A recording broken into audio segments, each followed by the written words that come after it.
Rear में आपको 360 degree parking camera नहीं मिलता है, कॉमर्शियल व्हीकल का। अगर आपका पैशन है ये पहिए और आपको लगता है कि आप आमदनी का जरिया इन्हें बना सकते हैं तो आपको डिसअपॉइंट नहीं करेंगी। कोई भी काम छोटा बड़ा नहीं होता है। ये आसमान देख रहे हैं ना, अगर मैं इस चाबी को ज़ोर से उछाल दूँ तो मुझे लगता है कि आसमान में छेद होगा और बरसात भी शुरू हो जाएगी। तो हौसला बुलंद रखना चाहिए।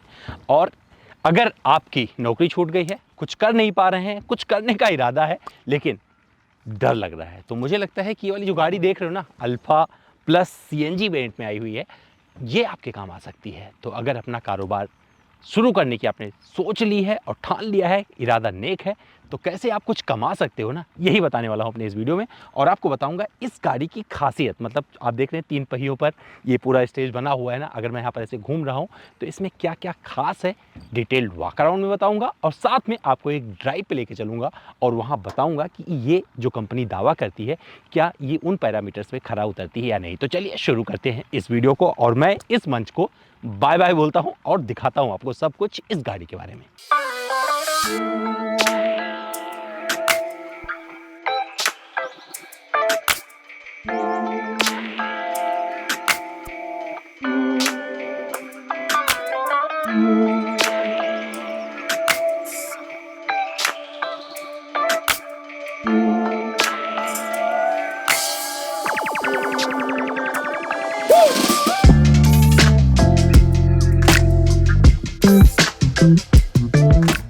खूबसूरती मैटर करती है, चाहे आप कॉमर्शियल व्हीकल ही क्यों ना खरीद रहे हो। तो इस अल्फा सीएनजी प्लस में आपको कुछ अलग दिख रहा होगा और एक अनोखापन नज़र आएगा। तो ये जो आप देख रहे हैं 2 बाइक जैसे, ये ORVM समझिएगा, साइड व्यू मिरर, और यहाँ पर आपको पीछे का पूरा ट्रैफिक नज़र आता रहता है। एक वाइपर दिया गया है यहाँ पर, कैसे चलता है वो भी आपको दिखाता हूँ। और ये पूरा का पूरा जो केबिन दिया हुआ है, बस ये केबिन इतना ही बड़ा है, मतलब मैं चाहूँ तो ऐसे मैं हक कर सकता हूँ इसे, तो ये बहुत बड़ा केबिन आपको नहीं मिलता है।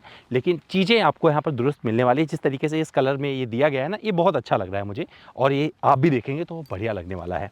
ये पार देख रहे हैं, ये टर्न इंडिकेटर का काम करता है, और ये ट्रैक्टर जैसा आपको हेडलैम्प मिल जाता है हैलोजन बल्ब के साथ में। महिंद्रा है तो महिंद्रा का लोगो यहाँ पर मिल जाएगा, और ये मडगार्ड आपको बहुत ही खूबसूरत अंदाज में यहाँ पर मिलने वाला है। और ये देख रहे हैं आप, बाइक जैसा यहाँ पर आपको शॉकर मिलता है इस तरीके से, तो ऊपर नीचे होता रहता है जब आप चलाएंगे ना। और ये 3 पहिए पर है, क्योंकि इसका जो डिज़ाइन किया गया है, अभी आपको पीछे चलूँगा तो दिखाऊंगा किस तरीके से किया गया है। और यहाँ पर जो आपको साइज़ मिल रहा है, ड्रम ब्रेक के साथ में आता है, कुछ और नहीं मिलता है। तो ये 10 इंच का आपको यहाँ पर टायर प्रोफाइल मिल रहा है। अच्छा काम करता है इस लिहाज से, अगर आप इस सेगमेंट में उठा के देखेंगे तो ये अपना काम बखूबी कर जाता है। और ये पीछे गंदगी ना पहुंचे तो यहाँ पर आपको एक मड फ्लैप भी मिल जाता है। तो इस तरीके से चीज़ें यहाँ पर मिलती हैं जो कि खूबसूरत भी हैं, व्यवहारिक भी हैं, और ऐसी गाड़ियों में इससे ज़्यादा आप उम्मीद नहीं कर सकते हैं। तो यहाँ पर ये चीज़ मिल गई, और अब मैं आपको लेकर चलता हूँ, साइड प्रोफाइल दिखाता हूँ। साइड प्रोफाइल क्या होता है वो भी देख लीजिएगा। इसमें साइड में क्या मिल जाता है आपको दिखा देता हूँ। 435 किलोग्राम की पेलोड कैपेसिटी है, और ये पूरा का पूरा खुल जाता है। अगर सामान आप लादना चाहते हैं इसमें तो आराम से कर सकते हैं। कैसे, मैं आपको दिखाता हूँ। तो देखिए, ये यहाँ पर खोल दीजिए, ये यहाँ पर ऐसे पूरा खुल जाएगा, और ये यहाँ पर खुल जाएगा। तो इससे क्या होगा कि कोई भी बाधा नहीं रहेगी, तो आराम से आप सामान रख दीजिए और फिर ये पूरा का पूरा ऐसे पैक कर दीजिए। और ये काफ़ी अच्छा डायमेंशन है, उस लिहाज से देखेंगे तो काफ़ी अच्छा आपको लगेगा, और काफ़ी प्रैक्टिकल भी ये फील होता है। तो यहाँ पर ये चीज़ मिल जाती है, और ये आपको काफ़ी हद तक दुरुस्त भी लगने वाली है इस गाड़ी के लिहाज से। आप इसे लॉक करके ज़रूर रखिएगा, मैं तो वीडियो बना रहा हूँ तो भी लॉक नहीं कर रहा हूँ। और क्या चीज़ें मिलती है वो दिखा देता हूँ। तो जब आप 3 पहिया चला रहे होते हैं, तो अगर आपने अभी नहीं देखा होगा तो क्या होता है उसमें, ये आप देखिए थोड़ा सा ऐसे, मतलब अंदर की तरफ आपको टायर जाता हुआ दिख रहा है। ये किस लिए किया जाता है, बैलेंस बना रहे, क्योंकि आगे पहिया सिर्फ एक ही मिल रहा है, पीछे 2 मिल रहा है, तो दोनों पहियों को इस एंगल में बनाया जाता है जिससे गाड़ी का पूरा बैलेंस संभाल पाए, दिक्कत नहीं होती चलाने में। और टायर तीनों के तीनों एक ही हैं, ये भी 10 इंच का ही आपको मिलता है, स्टील व्हील है, और ये इस तरीके का मडगार्ड मिल जाएगा, एक्साइड की बैटरी मिल जाएगी। और जब आप नीचे देखेंगे, पैकेजिंग बहुत दुरुस्त लगने वाली है, यहाँ पर आपको कोई दिक्कत नहीं आने वाली है। और यहाँ बैठकर अब आप सोच सकते हैं कि यहाँ पर सीएनजी कहाँ पे है, सीएनजी कहाँ पर लगाया गया है, मतलब इसका टैंक कहाँ रखा है, वो बाद में दिखाऊंगा। तो अभी होल्ड करिएगा और पूरा वीडियो जरूर देखिएगा, तभी आपको पता चलेगा। यहाँ पर नहीं दिखाने वाला हूँ। और क्या क्या चीज़ें मिलती हैं वो दिखा देता हूँ। तो यहाँ पर आपको अल्फा प्लस की बैजिंग मिल जाएगी, यहाँ पर चिपकाया हुआ है। और ये अगर केबिन एक्सेस करना है तो इस तरीके से खुलता है, और ये चाबी से लॉक कर लीजिए। चाबी भी देख लीजिए इसकी, तो ये इसकी चाबी है, कुछ इस अंदाज में यहाँ पर दी गई है। और इस शीशे को आप अपने हिसाब से अगर गर्मी ज़्यादा लग रही है तो इसको खोल भी सकते हैं, बाहर आ जाता है इस तरीके से, और इसको भी थोड़ा सरका सकते हैं, तो यहाँ पर वेंटिलेशन केबिन का एक बन जाता है। तो ये सारी चीज़ें यहाँ मिल जाएगी। रबर की पैकिंग अच्छी दी गई है जिससे अगर पानी वानी ज़्यादा बरसे तो केबिन में ना जाए, इसका भी ध्यान यहाँ पर रखा गया है। और ये पूरा का पूरा पैकेजिंग आप देखेंगे अगर कॉमर्शियल व्हीकल के लिहाज से तो ये भी आपको कहीं से तकलीफ नहीं देने वाली है। अब मैं रियर दिखाता हूँ। रियर दिखाने के बाद मैं आपको सीधे लेकर चलूँगा सीट पर और वहाँ बैठ के दिखाऊंगा केबिन में क्या क्या चीज़ें मिलती हैं। रियर में आपको 360 डिग्री पार्किंग कैमरा नहीं मिलता है, कॉमर्शियल व्हीकल है, काहे यार उम्मीद कर रहे हो, हर चीज़ उम्मीद नहीं की जाती है। तो यहाँ पर क्या क्या चीज़ें मिल जाती है, रिफ्लेक्टर मिल जाता है जिससे आपकी विजिबिलिटी बहुत दूर दिख जाए रात के टाइम में खास करके। और यहाँ पर नंबर प्लेट वगैरह आप लगा लेंगे, इस पर तो नंबर का प्लेट का मतलब नहीं बनता है। वाटर कूल्ड इंजन है और पूरा का पूरा इंजन पीछे दिया गया है, तो इसे बोल सकते हैं रियर व्हील ड्राइव गाड़ी है और पूरा का पूरा इंजन का कॉम्बिनेशन यहाँ पर आपको मिलने वाला है। और ये वाटर कूल्ड इंजन यहाँ पर आपको दिख जाएगा। 2 रिफ्लेक्टर यानी कि अगर देखेंगे टर्न इंडिकेटर के साथ में 2 ये रिफ्लेक्टर यहाँ पर मिल जाते हैं। अगर आप टर्न कर रहे होंगे तो ये आभास पीछे दे देता है। तो ये पूरी की पूरी पैकेजिंग कुछ इस तरीके से यहाँ पर आपको मिलने वाली है। ये इंजन कैसे परफॉर्म करता है, किस तरीके से इसमें लैग आता है या नहीं आता है, जब आप चला रहे हो तो कोई दिक्कत होती है, ये सब चर्चा की जाएगी जब इसका ड्राइव कर रहा हूँ।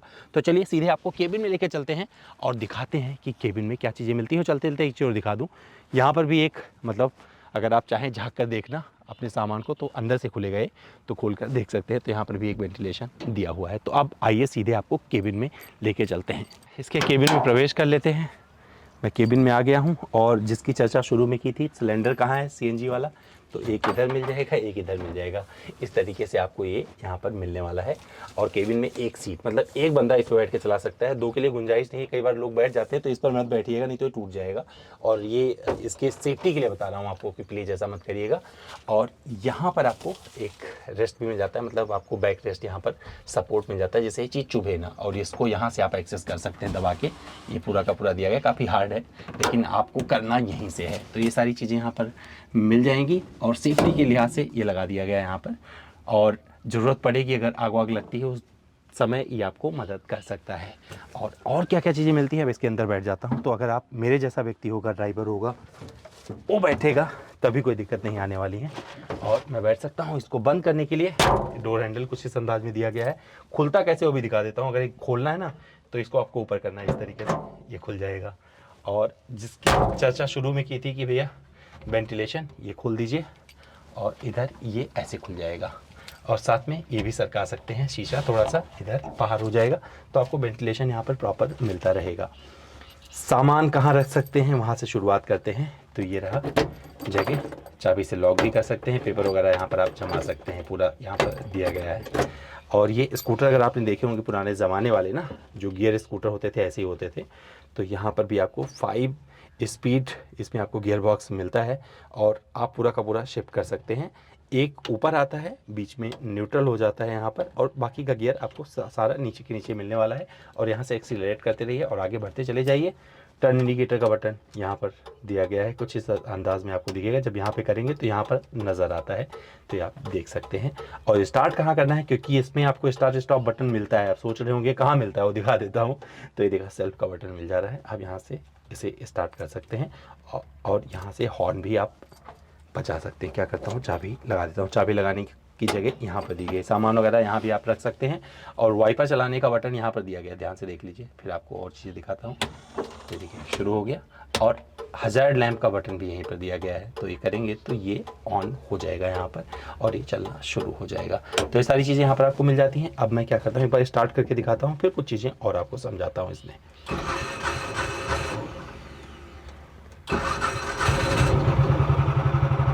अब आप सोच रहे होंगे इसकी आवाज़ सुना दूँ, मुझे लगता है कानों में आपकी आवाज़ एक गूंज रही होगी, बट फिर भी मैं फ़िलहाल इसे बंद कर देता हूँ। एक चीज़ और दिखाता हूँ।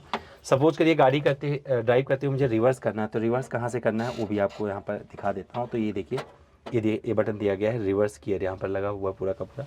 एक छोटा सा लीवर दिया गया है, इसको नीचे लेके जाना है। और ये करते वक्त आपको ध्यान रखना है गाड़ी न्यूट्रल में रहे। न्यूट्रल में करके फिर ऐसे करिए और फिर यहाँ से पीछे लेके चले जाइए। थोड़े दिन प्रैक्टिस करनी पड़ेगी, बट जब आप चलाना शुरू करेंगे तो आप पूरे इसके यूज टू हो जाएंगे और कोई दिक्कत नहीं होने वाली है। ये रहा इंस्ट्रूमेंट क्लस्टर, इस पर क्या क्या इन्फॉर्मेशन मिल जाती है वो भी दिखा देता हूँ। तो डिजिटल मीटर यहाँ पर मिल जाता है, एक पन्नी चिपकी हुई है, इसको मैं थोड़ा सा हटा देता हूँ। नहीं, बहुत मुश्किल काम, नहीं हटाता हूँ। तो यहाँ पर ये देखिए, कितने किलोमीटर चल चुकी है ये पता चल जाएगा, और कितना इसमें आपको टेम्परेचर क्या है वो दिख जाएगा, फ्यूल कितना है वो यहाँ पर आपको नज़र आ जाएगा, यानी कि CNG। और बाकी आपको इंजन मॉल फंक्शन का बटन वगैरह यहाँ पर मिल जाता है। 60 की 80 की रफ्तार तक भगा सकते हैं। इस मीटर के हिसाब से कितना चलेगी परफॉर्मेंस में आपको चर्चा करेंगे, वहाँ पर बताएंगे कितना ये जा सकती है। बाकी चीज़ें अगर म्यूजिक सिस्टम वगैरह लगाना है तो आप लगवा लीजिए, कोई जगह नहीं दी है कंपनी ने। हेडरूम कितना मिलता है ये भी देख लीजिए, इतना मुझे यहाँ पर जगह मिल जाती है। और लाइट, केबिन लाइट भी है, ऐसा मत समझिए केबिन लाइट नहीं है, तो यहाँ पर केबिन लाइट भी दे दी गई है। और ये केबिन लाइट इस तरीके से यहाँ पर आपको रात में रोशनी दे देगी। तो ये सारी चीज़ें व्यवहारिकता के तौर पर आपको अच्छी लगने वाली है। अब क्या करता हूँ, सीधे लेके चलता हूँ ड्राइव पर और वहाँ बताता हूँ चलाने में कैसी है। तो चलिए चलाकर देख लेते हैं इस अल्फा प्लस को। ये स्टार्ट हो गया है, फर्स्ट गियर में डाल दिया। आपको बता दूं इसमें जो इंजन लगा हुआ है 395 सीसी का इंजन है, और ये वाटर कूल्ड इंजन है, सिंगल सिलेंडर, और ये देता है 9.5 HP की शक्ति और 23 Nm का टॉर्क। 38 किलोमीटर तक ये 1 किलो CNG में चली जाती है। तो चलिए आगे बढ़ाते हैं। थोड़ा सा आपको तकलीफ हो सकती है सुनने में, क्योंकि आवाज़ बहुत ज़्यादा तेज़ है और यहाँ पर शूट करना इतना आसान नहीं है। तो जो पहली शिफ्टिंग मांगने लगता है, ये जैसे आप 10 की स्पीड पर पहुँचेगा पहली शिफ्टिंग मांगना शुरू कर देता है, तो इसको फटाक से आपको शिफ्ट करना ही है, इसके अलावा कोई चारा नहीं है। और इसके बाद में जब आप सेकंड गियर में से चला रहे होगे तो फिर से मतलब 20 के आसपास एक शिफ्टिंग फिर मांगता है। और इसके बाद में जब थोड़ा और आगे बढ़ाओगे, क्योंकि अभी इसमें सामान नहीं लदा है, सामान लदा रहेगा तो इसका परफॉर्मेंस कुछ और हो सकता है, कुछ अलग हो सकता है। और ये अपनी रफ्तार पकड़ते हुए धीरे धीरे और बहुत ही रिफाइंड है, अगर सच बताऊँ तो इस मामले में, कि 3 पहिए की आप गाड़ी चला रहे हो और इस पर जब सामान लदा रहेगा ना, तो इसका जो परफॉर्मेंस होगा वो बेस्ट वाला निकल के सामने आएगा। लेकिन जब सामान लदा नहीं होगा तो आपको राइड में एक उछाल प्राप्त होगी। तो कभी मौका मिलेगा तो सामान लाद कर भी चलाया जाएगा। तो अभी मैं 3rd गियर में हूँ और अभी से 4th गियर में डाल देता हूँ। 5 गियर इसमें मिलते हैं आपको। तो 4th में एक और रिफाइनमेंट आता है, क्योंकि जो कंपनी दावा करती है कि आप 80, मतलब इसमें दिया गया है 80 की रफ्तार तक आप जा सकते हो, लेकिन 80 की रफ्तार तो मुश्किल है इसके लिए, क्योंकि रफ्तार के लिए नहीं जानी जाती है, ये गाड़ी जानी जाती है अपने उस काम के लिए जहाँ पर इसे बहुत सारा सामान समय पर पहुँचाना होता है। टर्निंग रेडियस भी मुझे सही लग रहा है और बहुत ज़्यादा एफर्ट भी नहीं लगाना पड़ रहा है। मुझे लग रहा था कि बहुत ज़्यादा एफर्ट लगाना पड़ेगा, तो ऐसा कुछ नहीं है, बहुत सही से ये आपकी गाड़ी मुड़ जाती है और मज़ा भी आता है चलाने में। चलिए अब एक कंसिस्टेंसी देखते हैं आगे बढ़ते हुए और देखते हैं कि कौन सी रफ्तार तक जा सकती है। और वो रफ्तार मुझे नज़र आ रही है 40-50। अगर सामान नहीं लदा होगा तो मान के चलिए आप वो रफ्तार भी हासिल कर सकते हैं जो इसके मीटर पर दिया हुआ है। लेकिन अब मैं वहाँ तक नहीं जाने वाला हूँ, क्योंकि रफ्तार का टेस्टिंग करने नहीं आया हूँ यहाँ पर, मैं सिर्फ प्रैक्टिकलिटी की बात करने आया हूँ। मुझे हैंडलिंग अच्छी लग रही है, मेरा पैर भी नहीं फंस रहा है, क्योंकि इसका जो हैंडल है स्टीयरिंग व्हील जिसे बोलते हैं स्कूटर की तरह। शिफ्टिंग भी बहुत आसान है, कोई मुश्किल नहीं होती है। और राइट हैंड को आपको टर्न इंडिकेटर मिल जाता है, यहीं से हॉर्न का बटन मिल जाता है, और यहीं पर आपको बहुत सारी और सुविधाएं मिल जाती हैं। और बाकी बटन अगर हेडलैम्प वगैरह ऑन करना चाहते हैं तो इस साइड में मिल जाते हैं। तो अगर आप धीरे धीरे चलाएंगे तो आपको बहुत ज़्यादा रिफाइनमेंट मिलने वाला है, लेकिन अगर आप भगाएंगे तो रिफाइनमेंट इसका 100% जाने वाला है। लेकिन ये सबसे ज़्यादा अच्छा तब चलेगी जब इसमें सामान लदा होगा। और पेलोड कैपेसिटी ऑलरेडी आपको बता दिया था। ब्रेकिंग बाइट्स, मतलब एक ही ब्रेक इसमें मिलता है, लेकिन ब्रेकिंग बाइट्स अच्छे से आते हैं, तो पैरों में आपको ब्रेक मिल जाता है। तो पुराने ज़माने के अगर आपने स्कूटर चलाए हैं ना, तो इसको हैंडल करने में एकदम दिक्कत नहीं आने वाली है। लेकिन अगर आपने पुराने ज़माने वाले स्कूटर वो नहीं चलाए हैं, नहीं देखा है, तो आपको थोड़ी सी तकलीफ हो सकती है। पर कुल मिलाकर ये गाड़ी मुझे बहुत अच्छी लग रही चलाने में। पीछे का वजन पता चल रहा है, और यहाँ पर कुछ और आपको नहीं मिलता है कि IRBM कार जैसे मिल जाएगा। तो यहाँ पर आपको मैनेज करना है, जो दोनों साइड व्यू मिरर दिए गए हैं इसी से आपको देखना है पीछे का ट्रैफिक। लेकिन तकलीफ नहीं हो रही इसे चलाने में, जैसे लग रहा था कि भैया कोई दिक्कत होगी, कोई दिक्कत नहीं है। थोड़े टाइम में आप यूज़ टू हो जाते हो। और मुझे लगता है कि ये अगर आप कमाई के लिहाज से, क्योंकि कमाई इसमें 2 वेरिएंट आता है, एक पैसेंजर वाला और एक सामान ढोने वाला, लोड वाला। तो अगर आपको इससे कमाई करनी है तो कमाई कर सकते हैं, ऐसा नहीं है कि इससे आप कमा नहीं सकते हैं। और चीज़ें व्यवहारिक तौर पर मुझे तो दुरुस्त लग रही है इसमें, इस अल्फा CNG में। इसीलिए इसे बहुत दिन से चलाना चाह रहा था। बहुत दिन से इच्छा थी कि मैं इस गाड़ी को चलाऊं और आपको बताऊं कि ये चलाने में कितना सही रहेगा। तो मेरे ड्राइव रिव्यू में इसे फर्स्ट एक्सपीरियंस भी बोल सकते हैं। फ़िलहाल मैं इतना ही बोलना चाह रहा हूं, लेकिन अब बंद करने के बाद में बस इतनी चीज़ और बता देता हूं कि सस्ते में जब आप कुछ बिज़नेस शुरू करने की कोशिश करते हैं तो वहाँ पर बहुत सारी गाड़ियाँ आपको सपोर्ट कर सकती हैं। अगर आपका पैशन है ये पहिए और आपको लगता है कि आप आमदनी का जरिया इन्हें बना सकते हैं तो आपको डिसअपॉइंट नहीं करेंगी। तरक्की ज़रूरी है और तरक्की के लिए साथी भी अच्छा होना ज़रूरी है। तो इस गाड़ी के साथ जो मैंने एक्सपीरियंस किया वो आपसे साझा कर सकता हूँ। तो जो कंपनी का कैलकुलेशन है 4 लाख रुपए आप 5 साल में बचा सकते हो अगर आप डीजल से कंपेयर करके देखेंगे। तो इसके अलावा डीजल से कंपेयर करेंगे तो 6700 रुपये हर महीने आपकी बचत होने वाली है। मुझे लगता है कि अगर कुछ आप करना चाहते हैं, क्योंकि जो छोटी छोटी गलियां हैं वहाँ बड़े ट्रक तो जा नहीं सकते हैं और रोज़मर्रा के सामान हर गली में पहुँचना ज़रूरी है, क्योंकि आपको पता है हमारे शहरों की प्लानिंग हुई कैसे है। तो वहाँ पर बड़ी गाड़ियों का जाना एकदम असंभव जैसा है। वहाँ पर ये अल्फ़ा प्लस अपना काम कर जाती है। चलाने में तकलीफ़ तो होगी, क्योंकि ये गाड़ी ड्राइवर कंफर्ट के लिहाज से नहीं बनी है, ये बनी है ये जो रोज़मर्रा के सामान है वो घरों तक पहुंच जाएं उसके लिए बनी है। लेकिन फिर भी आज जब चलाओगे इसे ना तो बहुत सारी चीज़ें आपको अच्छी लगने वाली हैं, क्योंकि आप पैसा बचाने जा रहे हो, पैसा कमाने के लिए उतरे हो। तो आपके मतलब की चीज़ें तो मिल जाएगी, लेकिन आपको लग्जरी नहीं मिलने वाली है। तो उम्मीद करता हूँ मेरा ये रिव्यू इसके साथ में आपको पसंद आया होगा। फिर भी कुछ और जानना चाहते हैं, कुछ और पूछना चाहते हैं, कोई और ऐसे वीडियोस देखना चाहते हैं तो मुझसे जुड़ सकते हैं, कमेंट कर सकते हैं। आपके लिए वीडियो ज़रूर लेके आऊँगा और मैं चाहता हूँ आप बताएं कि नेक्स्ट वीडियो में किस कॉमर्शियल व्हीकल पर बनाऊँ। और साथ ही आपको बता दूँ, अगर आप कमाई का कोई साधन ढूंढ रहे हैं तो मुझे लगता है कि इसमें कोई बुराई है, इसे भी खरीद कर आप अच्छा धनार्जन कर सकते हैं। तो चलिए ध्यान रखिए अपना, कल फिर मिलता हूँ किसी और वीडियो में।